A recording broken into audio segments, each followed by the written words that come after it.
چرا یهودیا پول زیاد دستشون میاد؟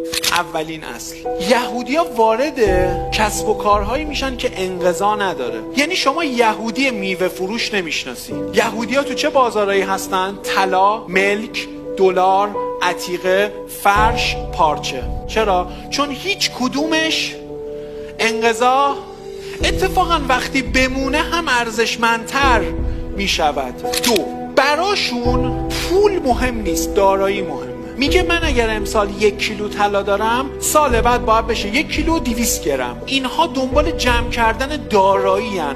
خلق دارایی دیدگاهشونه.